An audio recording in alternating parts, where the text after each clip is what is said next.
있는 자극들은 큰 차이는 없는 것 같아요. 그냥 저나 여러분이나 우리 모두 다 대부분은 때로 실패도 하고 어려움도 겪고 상처도 당하고 또 때로 성공도 하고 기뻐하기도 하고 또 억울한 일도 만나고 오해도 받고 이런 일들을 그냥 경험하며 겪으며 살아갑니다. 그런데 반응하는 데 있어서는 굉장히 큰 차이가 있습니다. 이 자극은 우리가 경험하는 것들은 별 큰 차이가 없지만 거기에 어떻게 반응하는가는 굉장히 큰 차이가 우리들에게 있는 걸 보게 돼요. 예를 들면 어떤 일이 내 마음대로 되지 않아요. 내 마음대로 되지 않는 자극, 일을 이제 경험을 했습니다. 그러면 어떤 사람은 내 마음대로 되지 않으니까 어떻게 해서든지 그 일을 내 마음대로 하기 위해서, 내 뜻대로 만들기 위해서 온갖 스트레스를 받으면서 잠을 못 자면서 끙끙거리는 사람이 있는가 하면, 또 어떤 사람은 꼭 내 뜻대로 돼야 되나? 내 뜻대로 되는 게 꼭 최상일까? 아닐 수도 있겠지 하면서 다른 사람의 이야기를 듣든지 또 다른 방식을 찾을 수도 있겠죠. 또 억울한 일을 만났다고 생각해 보세요. 그럼 어떤 사람은 억울해 죽겠는 거예요. 그래서 그거를 어떻게든지 그 억울한 일을 풀기 위해서 온갖 시간과 에너지를 거기다 다 투자하는 사람이 있는가 하면, 어떤 사람은 살다 보면 억울한 일 당하는 게 그게 인생이 아닌가? 또 어떤 때는 나 때문에 다른 사람이 또 억울한 일을 당하기도 하잖아 하면서 그냥 그렇게 크게 요동하지 않고 넘어가는 그런 사람들도 있지요. 우리가 모두 사용하고 있는 카톡, 다 카톡 사용하고 있죠. 그 카톡을 만든 사장님이 김범수라는 분입니다. 이분이 어느 날 큰 사기를 당했습니다. 지금은 우리 한국에서 최고 부자 중에 한 사람이 되었지만 큰 금전적 사기를 당했는데 친구로부터 당했어. 그래서 또 다른 친구가 이제 그 회장 김범수 회장님에게, 범수야, 우리 저 친구 고발하자. 이거는 고발하면 돈을 받을 수 있고 고발하면 저 친구 이제 감방에 가는 겁니다. 근데 이 김범수 회장이 하는 말이 이제 반응입니다. 자극이 온 거죠. 사기를 당한 거예요. 근데 어떻게 반응하는가 하면, 야, 그래도 어떻게 친구를 고발하냐, 그렇게 반응을 하는 거. 그 돈이 작은 돈이 아니에요. 그러니까 그 고발하자고 한 친구가 아무리 친구라고 해도 그렇지 그 큰 돈을, 또 친구면 더 잘해야지 어떻게 친구가 사기를 치냐 하면서 우리 고발하자, 또다시 얘기를 하는 거예요. 그래서 때 김범수 회장님이 마지막으로 하는 말이 뭐였는가 하면, 야 친구야, 오죽했으면 나한테 사기를 쳤겠냐, 고발하지 말자, 그렇게 이야기했다고 그럽니다. 저는 그 이야기를 들으면서 정말 저 사람이 크리스천이 아니겠는가 생각을 했어요. 그 종교는 제가 모릅니다. 그러니까 지금 우리 한국에서 가장 삼성과 견줄 만큼 많은 돈을 가지고 있다라고 이야기할 만큼 큰 회사가 됐는데, 그 CEO가, 사장이 저런 마인드, 저런 생각을 가지고 살아가는 거는 그걸 듣게 되니까 굉장히 행복했습니다. 그 큰 어마어마한 돈을 그냥 친구를 위해서 희생할 수 있는 사람, 오죽했겠나, 오죽했으면 저랬겠나. 무엇이 이런 반응의 차이를 만들까? 대부분의 사람 같으면 고발하자고 한 사람처럼 했겠죠. 고발해야지, 당연히 고발해야지. 이제 세상을 이끌어가는 사람들의 차이점이 뭔가 하면 관점이 달라요. 인생을 바라보는 관점이 달라요. 우리가 경험하는 자극들, 일어나는 일들을 해석하는 방식이 달라요. 보통 사람들이 하는 반응이 고발하자고 한 친구의 반응이었다면, 김범수 회장 같은 사람, 정말 큰 일을 하고 있는 사람들은 생각이 다르더라고요. 오늘 본문 우리가 읽은 이 말씀은 이 배경을 보면 야곱에 대한 이야기입니다. 야곱이 이제 인생의 이 마지막 부분에서 이제 아들 잃었다고 생각했던, 죽었다고 생각했던, 그러니까 거의 20년 이상을 잊고 살았던, 잊지는 못했겠죠. 근데 함께 살 수 없었던 아들 요셉, 가장 사랑했던 12아들 중에 그 요셉이 살아서 이 애굽의 총리가 되어 있는 거죠. 이제 야곱이 그 소식을 듣고 이제 애굽에 내려가서 아들 요셉을 만났습니다. 얼마나 좋았어. 22년 동안 가장 사랑했던 아들 잃었다고 생각했는데, 죽었다고 생각했는데 살아있는 거예요. 이산가족 상봉 우리가 그 TV에서 많이 봤잖아요. 그런 행복, 그런 기쁨이 아니었을까? 생사를 확인할 수 없었는데, 죽었다 생각했는데 22년 만에 아들 요셉을 만난 거예요. 아들 요셉을 만났을 뿐만 아니라 요셉의 두 아들 에브라임과 므낫세, 그러니까 야곱에게는 손자들이죠. 손자들을 보게 되는 거예요. 요셉이 아버지에게 두 아들을 데리고 와서 이제 축복해 달라고 합니다. 그때 이제 이 할아버지 야곱이 두 손자에게 손을 얹고 축복하는 장면이 오늘 우리가 읽은 말씀인데, 축복을 하면서 이제 하나님의 이름으로 축복을 하는데 이제 야곱이 이렇게 축복을 합니다. 내 할아버지, 내 조부 아브람, 내 아버지 이삭이 섬겼던 하나님. 그리고 이제 멈춰요.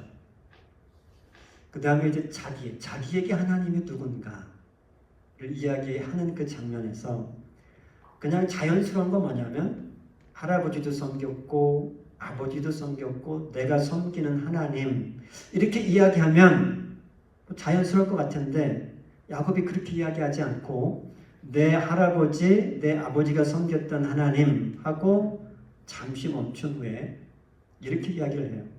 자기에게 하나님은 어떤 분이었는가? 출생부터 지금까지 나를 기르신 하나님. 이렇게 이야기를 해요. 자기도 하나님 섬겼다고 이야기할 수 있는데 그 표현을 쓰지 않고 이제 인생의 마지막 자기 부분이에요. 이제 얼마 있으면 하나님 앞에 가야 돼요.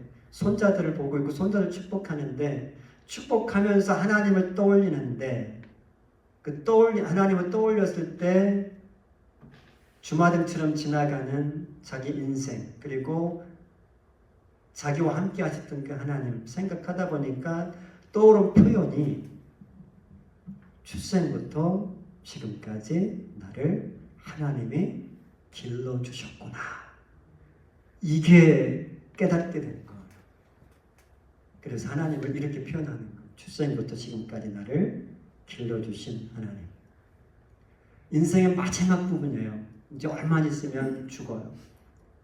자기 인생을 돌아보며 하나님과 자기 인생을 이렇게 함께 비춰봤을 때에 하나님이 출생부터 지금까지 나를 길러주셨구나. 이 인생 마지막 부분에서 야곱이 얼마나 행복했겠어요. 내 인생이 하나님의 작품이었구나. 하나님이 여기까지 나를 길러주셨구나. 이걸 깨닫게 됐을 때 야곱은 정말 행복하게 편하게 눈을 감을 수 있었을 것입니다. 근데 우리가 잘 알고 있듯이 이 야곱의 삶이 그렇게 만만치 않았어요. 정말 야곱의 삶 험악했어요. 몇 가지만 한번 볼게요. 글이 좀 작아가지고, 이제 태어날 때부터 형 에서의 뒤꿈치를 잡고 태어났어요. 태어날 때부터 부모의 편애를 받고 자랐죠. 엄마 리브가는 자기 야곱을 사랑했지만 아버지 이삭은 형 에서를 사랑했어. 부모의 편애 속에서 살았어요. 그러다가 이제 엄마의 등살에 못 이기고, 엄마가 내 둘째 아들 야곱이 축복을 받아야 된다 해가지고 아버지 이삭을 속이잖아요. 속여서 아버지의 축복을, 형에게 간 축복을 탈취해요. 그것으로 인해서 형은 분노하고 죽이겠다고 나서고, 그래서 이제 도망가는, 외삼촌 집으로 도망가는 그런 일이 벌어지죠. 도망가는 그 길이 거의 한 달이 걸려야 되는 먼 거리예요. 그 걸음을 걸어가면서 얼마나 외롭고 두렵고 힘들었겠어요. 근데 그 속에서 감사하게 하나님이 찾아오시죠. 베델에서 하나님의 야곱을 만나주세요. 좀 숨구멍을 트게 하시는 거예요. 그게 끝이 아니고 이제 외삼촌 집에 도달했을 때 그때부터 타향살이가 시작되는 거죠. 사랑하는 사람 라헬을 봐서 결혼하려고 했더니 외삼촌이 사랑하지도 않는 레아 언니를 또 이렇게 결혼하게 해가지고 이제 가정사가 이제 꼬이기 시작하죠. 물론 이제 라헬과도 결혼하기는 하지만 또 라헬은 또 애를 못 낳고 결혼하면 뭔가 조금 좋아질 줄 알았는데 이게 인생이 그렇게 만만치가 않아요.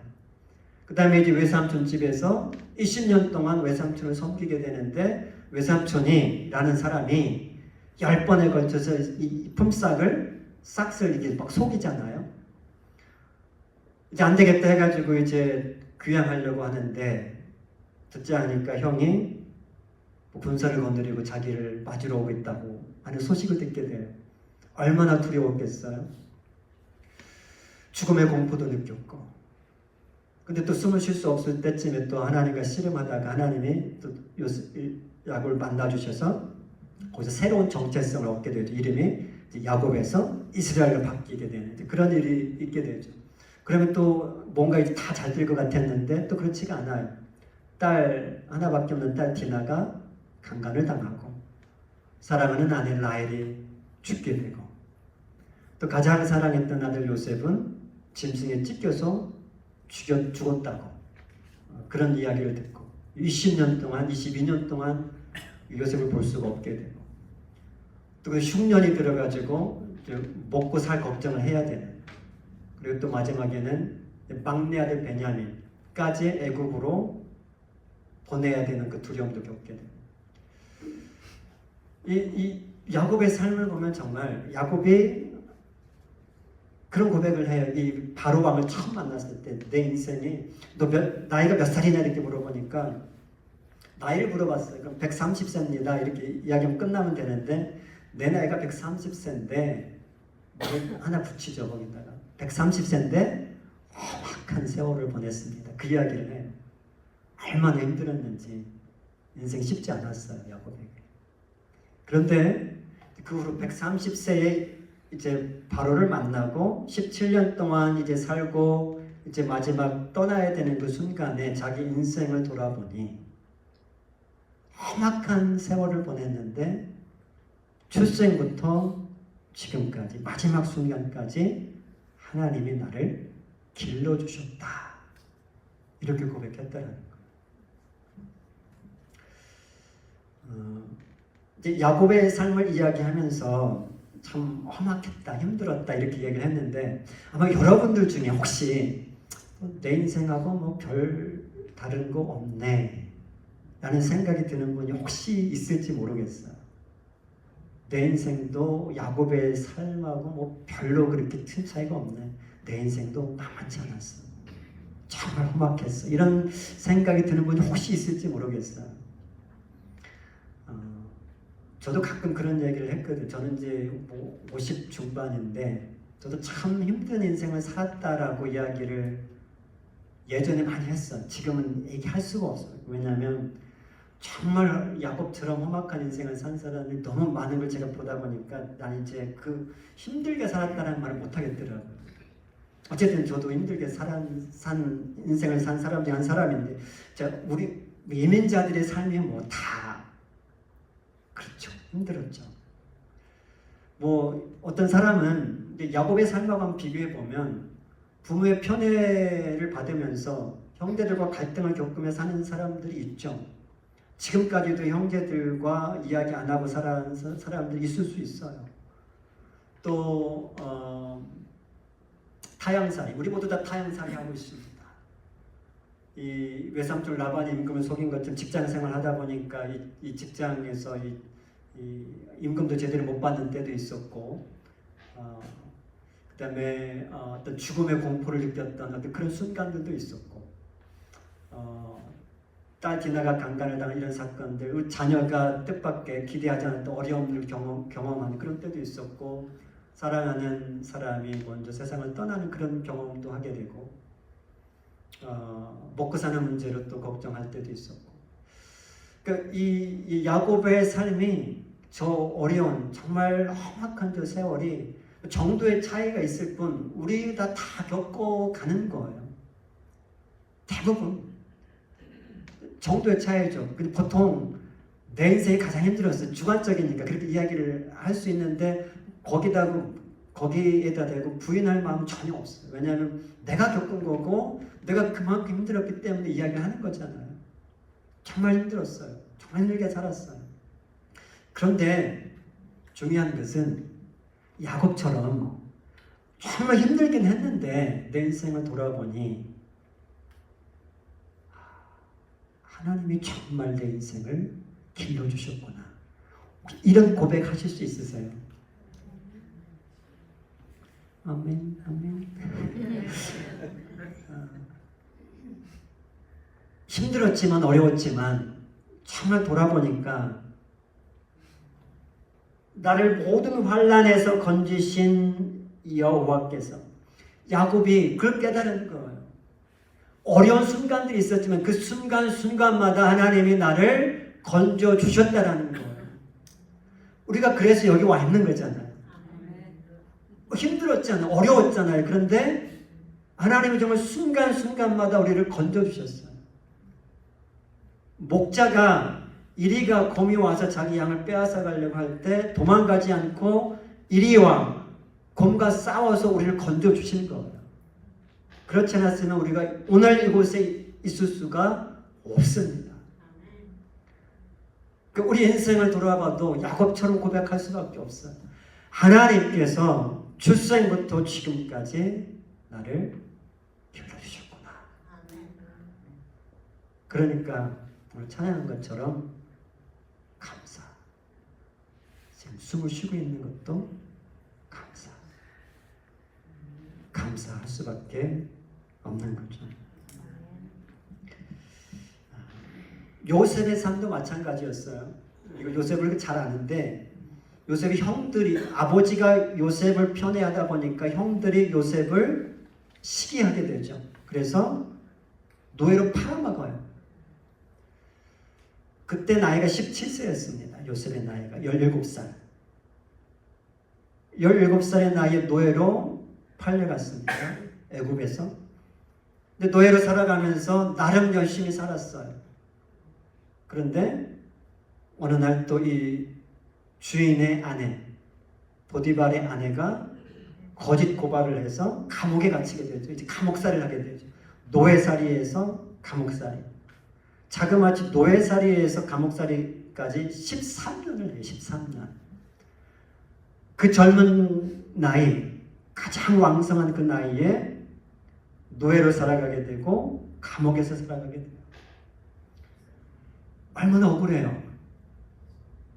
근데 이 요셉의 반응이, 이 억울한 이 자극이, 인생의 시련들이 닥쳤을 때 요셉이 어떻게 반응하는가를 보면, 요셉은 아까 자극과 반응 사이에 공간이 있다고 했잖아요. 이 공간을 잘 활용합니다. 바로 반응하지 않아요. 바로 본능대로 반응하지 않아요. 예를 들면 요셉은 노예로 팔렸을 때 얼마나 형들에게 사정을 했겠어요. 내가 다시는 형들에게 꿈 얘기 안 하고 잘할 테니까 좀 제발 팔지 말라고, 제발 좀 나를 구해달라고, 아버지한테 나 데려가달라고 얼마나 사정했겠어요. 그런데도 형들이 그걸 뿌리치고 노예로 팔아버렸어요. 그러니까 요셉의 입장에서 형들이 얼마나 원수 같겠어요. 억울하죠.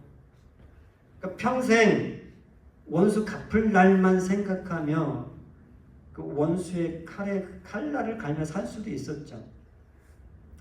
근데 요셉은 그렇게 살지 않았어요.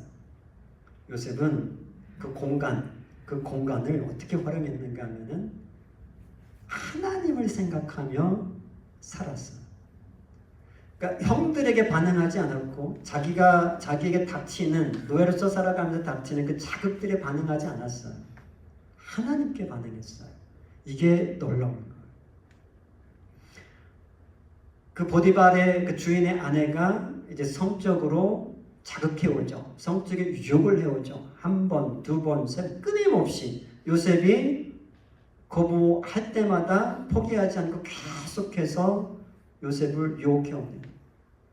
그때마다 요셉이 이길 수 있었던 것이 그 젊은 나이에 그 자극이 오는데 반응을 성적으로 반응하지 아니하고 올바로 반응할 수 있었던 것은 이렇게 이야기를 해 요셉이 내가 어떻게 하나님께 범죄할 수 있겠습니까?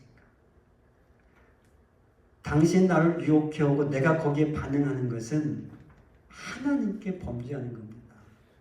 그러니까 내가 그 유혹을 받아들일 수가 없습니다. 자극이 왔을 때 잠깐 반응을 하기 전에 멈추고 생각하는 거죠. 하나님의 비록 자기가 지금 노예로 살아가고 있어요. 그런데 하나님이 자기와 함께하고 계신 걸 요셉이 알아요. 그리고 자기만 알 뿐만 아니라 주인도 알고 있고 자기 주변 사람들이 하나님이 자기와 함께하고 있는 걸 알아요. 지식이 아니에요. 요셉의 삶을 보니까 하나님이 정말 함께하시는 모습이 보이는 거예요. 근데 요셉이 그걸 몰랐겠어요. 그러니까 하나님의 자기와 함께하시면서 뭔지는 모르지만 자기를 길러가시는 모습을 요셉은 알았던 거예요. 그러니까 반응을 올바로 하나님 앞에서 반응할 수밖에 없었던 거죠.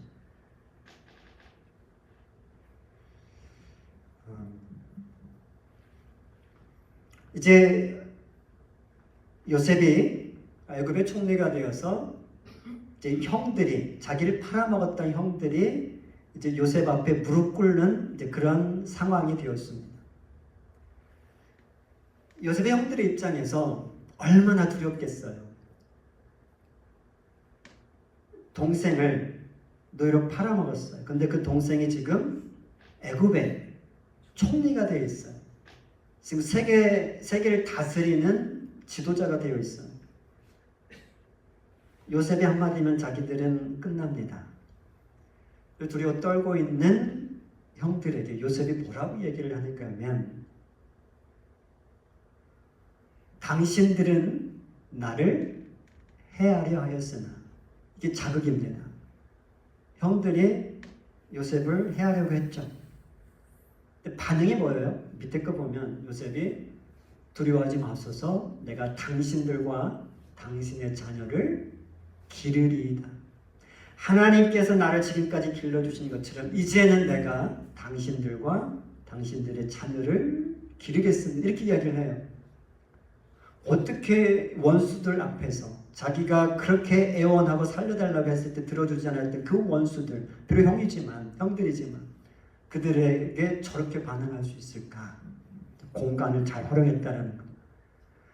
요셉은 이렇게 공간을 활용했으면 하나님은 그것을 선으로 바꾸사 오늘과 같이 많은 백성의 생명을 구원하게 하시려 하셨나니. 요 공간에서 이 해석이 있었기 때문에 요셉이 그렇게 반응할 수 있었던 거예요. 요셉 입장에서 지금 형들을 처치할 수 있는 정말 미움도 있고 원한을 갚아주고 싶은 마음, 인간적인 마음이 있었을지 모르지만 그렇게 반응하지 않을 수 있었던 것은 하나님께서 그런 사건들을 통해서 선으로 바꿔주시고 그래서 지금 흉년 때문에 온 세상이 다 죽어가고 온 세상 사람 죽어가고 있을 때 자기를 통해서 수많은 사람들의 생명을 살리고 나아가서 자기가 섬기는 그 하나님의 이름을 세상의 온 천하에 알릴 수 있는 그러한 기회를 주심을 깨닫고 보니까 이제 해석이 달라지는 거예요. 자극을 올바로 해석하는 거죠. 형들은 헤아려 했지만 하나님은 그것을 사용하셔서 이 많은 사람들의 생명을 살리게 하셨습니다. 지난주에 봤던 말씀하고 연결되어서 하나님이 결국 운전대를 잡고 계시는구나. 요셉은 그걸 깨닫고 저렇게 멋진 반응을 했었던 거죠. 형들 두려워하지 마. 하나님께서 나를 지금까지 길러주셨어. 이제는 내가 형들과 형들의 자녀들을 길러줄게. 걱정하지 마. 우리도 마찬가지인 것 같아요. 어떤 일 때문에, 어떤 사람 때문에 혹시 힘들어하고 계실까요? 당연한 거예요. 이 세상은 불완전해요. 그러니까 살다 보면 정말 힘든 일도 만나고 나를 힘들게 하는 사람도 만나요. 그건 이상한 게 아닌데 정말 중요한 건 뭔가 하면 내가 그 일에 그 사람에게 어떻게 반응하는가 하는 게 이게 중요한 거예요. 이게 우리의 인생을 값지게 만들게, 값지고 의미 있게 만들 수 있느냐 아니면 무의미한 삶을 살다 가게 하느냐, 이 차이를 만드는 거예요. 어떻게 내가 반응하느냐. 그러니까 자극은 내 책임이 아니에요. 내가 통제할 수가 없어요. 내가 가난하게 태어난 거 내가 어떻게 할 수가 없어요. 내가 병든 거 어떻게 할 수가 없어요. 물론 뭐 내가 건강 지키고 뭐 내가 해야 될 부분은 있지만 내 어려운 자극이 왔을 때, 힘든 자극이 왔을 때 내가 거기에 어떻게 이 반응은 내 책임이에요. 우리 책임이에요. 저 사람 때문에, 저 일 때문에 내가 이렇게 되었어 라고 이야기한다면 그거는 참 어린 나이의 반응이죠. 책임을 회피하는 거예요. 아무리 상황이 어려웠어도, 아무리 저 사람이 나를 힘들게 했어도 공간이 있어요. 공간이. 반응하기 전에 공간. 그것은 하나님이 우리에게 주신 특권이에요. 내 자유가 있어요. 내가 선택할 자유가. 내가 떠밀려서, 자극에 떠밀려서 반응할 수 있어요. 어리석은 반응이죠. 아직 미숙한 반응이죠. 요셉처럼 비록 내가 힘들고 어렵고 이 보복하고 싶은 마음이 있을지라도 그렇게 하지 않는 거죠. 왜? 하나님이 지금까지 그 어려운 상황 속에서 나와 함께 하시면서 나를 길러주시기 때문에 이걸 깨닫고 보니까 만약에 여러분의 삶 가운데 염려가, 걱정이 떠나가지가 않아요. 원망이, 불평이 잦아요. 만약에 그렇다면 그러면 없겠지만 그런 부정적인 이 반응들이 어디서 나오는가 하면은 하나님께서 나와 함께 하시면서 나를 기르시는 분이다 라는 이 관점이 결여되어 있기 때문에 그래요. 하나님이 빠져있기 때문에 그래요. 내 삶에 하나님이 늘 함께 하시면서 나를 어딘가로 목적을 가지시고 길러가고 계신데 하나님을 빼버리니까 불평이 나오고 원망이 나오고 걱정되고 근심이 나오는 거예요. 물론 우리가 인간인지라 완벽하게 반응할 수는 없습니다. 때로 걱정하고 원망도 하고 불평도 해요. 그런데 바로 돌아와야 되죠. 돌아오지 않고 계속 거기에 머문다면 하나님이 의도하시는 방향의 삶, 정말 의미 있고 값진 삶을 살아가기가 어렵겠죠.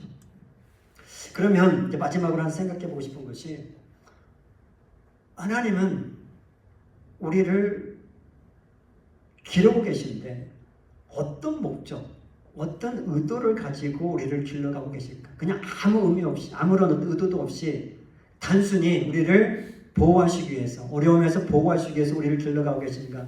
그렇지는 않아요. 하나님이 우리를 의도하시는 사람으로 만들어 가기 위해서 우리를 길러가고 계세요. 하나님의 목적이 있어요. 야곱 같은 경우는 이제 아브라함, 이삭, 야곱, 지금 이스라엘 민족, 지금 믿음의 세계, 하나님의 나라의 지금 아버지들을 만든 이 세 사람이, 그러니까 야곱도, 특별히 야곱은 이스라엘 12지파가 이스라엘의 토대잖아요. 그 토대를 이 토대 아버지를 만들어 가고 계시는 거예요. 야곱 한 사람을 이렇게 보면 이런 말이 좀 하늘에서 듣고 있겠지만 야곱 별 형편없는 사람이었어요. 야곱 정말 볼품없는 사람이었어요. 한 사람을 야곱 한 사람 보면, 그런데 그 사람을 하나님이 지금 믿음의 조상으로 만들어 가기 위해서 출생부터 그때까지 야곱은 실수도 많이 했어요. 반응 정말 원망도 많이 했고 불평도 했고 정말 그렇게 위대한 사람처럼 보이지 않아요. 그런데 마지막 인생 야곱의 그 고백이 너무나 아름답고 위대한 거예요. 비록 이렇게 실수도 많았고 보잘것없는 사람이었지만 하나님이 나를 길러주셨구나. 그래서 내가 그나마 이 모습으로 생을 마감할 수 있게 되었구나. 야곱의 인생이에요. 요셉 같은 경우도 그 13년 감옥살이 노예살이 얼마나 힘들었어요. 그런데 하나님이 목적을 가지시고 그를 그 13년 동안 거기에 두신 거예요. 어떤 목적? 그 당시 흉년이 올 걸 아셨던 하나님, 그 흉년 가운데서 온 세상의 사람들, 수많은 생명을 살리기 위한 지도자, 그리고 그 가운데 하나님의 이름을 높일, 하나님의 이름을 드러낼 그 영적 지도자를 세우기 위해서 13년 동안 하나님께서 요셉을 길러주셨던 거예요. 요셉은 그걸 깨달았고, 그래서 마지막에 하나님 앞에 그 13년의 그 아픈 시간이 있었지만 감사하며 살 수 있었던 거죠. 남은 인생. 우리도 하나님의 출생부터 지금까지 길러주셨습니다. 앞으로도 길러주실 겁니다. 그런데 목적이 있어요. 여러분과 저를 향한 하나님이 무엇을 위해서, 어떤 사람으로 우리를 만들어 가시기 위해서 하나님께서 길러가고 계신가? 각자에게 특별한 목적이 있어요. 달라요.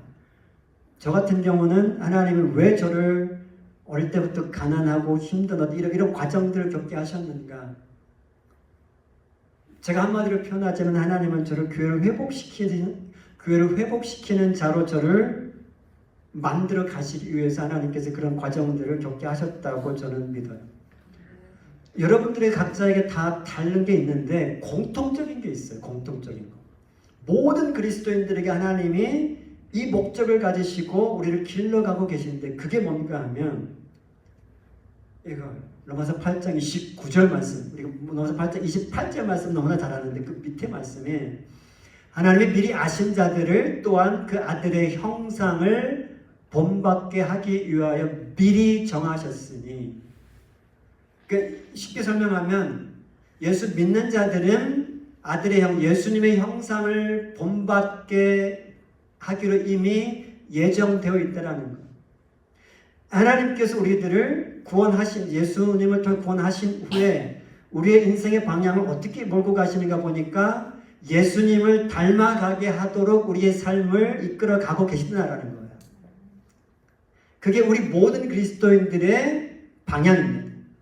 그러니까 오늘까지 하나님 우리를 인도하셨는데 인도하신 그 목적, 최종 목적을 보니까 어떻게 해서든지 우리가 예수님을 더욱 닮아가도록 하기 위해서 우리를 여기까지 인도하셨다라는 거예요. 그래서 때로 우리에게 험악하게 보이는 길을 걷게 하셨고 눈물의 골짜기를 지나가게 하셨어요. 무엇 때문에? 우리가 예수님을 더 닮아갈 수 있도록 하시기 위하여. 우리는 그냥 평탄한 삶, 내가 원하는 삶만 있으면 좋겠다 생각하지만 절대 그게 우리에게 유익하지 않기 때문에 하나님이 아세요. 우리에게 예수님을 닮아가는 과정에서 우리에게 무엇이 필요한지, 우리 각자에 무엇이 필요한지 아시기 때문에 우리에게 올 한 해도 이런 삶들을 통과하게 내버려 두신 거예요. 얼마든지 하나님이 막으실 수 있죠. 우리를 그런 삶을 통과하지 않게 하실 수 있죠. 눈물 흘리지 않게 하실 수도 있죠, 하나님이. 그런데 눈물 흘리게 내버려 두셨어요. 같이 우시면서. 왜? 가장 큰 목적은 그런 과정을 통해서 우리가 어떻게 해서든지 아들 예수 그리스도의 형상을 조금이라도 더 닮아갈 수 있도록 하시기 위하여 그렇게 허락하셨다라는 겁니다. 이제 말씀을 마치겠습니다. 2025년 이제 4일 남았습니다. 오늘 포함해서 4일 남았는데 조용히 주님과 함께 2025년 1월부터 한번 돌아보는 시간을 가졌으면 좋겠습니다. 어떤 자극들이 한 해 동안 내 삶에 있었는지, 그리고 그런 자극들에 내가 어떻게 반응했는지 한번 살펴보면 좋겠어요. 생각해보면 좋겠어요. 시간 되시면 올해뿐만 아니라 전 생애를 한번 돌아보는 것도 의미가 있을 것 같아요. 한 지금 3, 4일 남았으니까 한번 돌아보시면서 하나님이 정말 야곱이 고백했던 것들, 힘들고 어려웠지만 하나님이 정말 그때마다 나를 건져주셨구나, 나를 인도해 주셨구나. 그래서 내가 그래도 이만큼이라도 주님을 닮아갈 수 있도록 하셨구나. 그걸 깨닫고 하나님 앞에 고백하고 감사하며 한 해를 마감했으면 정말 좋겠습니다.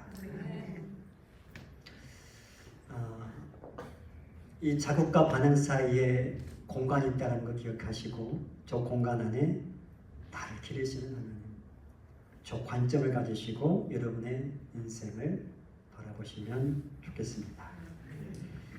이제 마지막 우리가 묵상하는 한 주간 묵상하는 설해가 말씀인데 다 같이 한번 읽어보겠습니다. 시작. 하나님은 출생부터 지금까지 나를 기르신 분이십니다. 한 번 더. 하나님은 출생부터 지금까지 나를 기르신 분이십니다. 아멘. 기도하겠습니다. 아버지 하나님, 때로 우리가 이해하지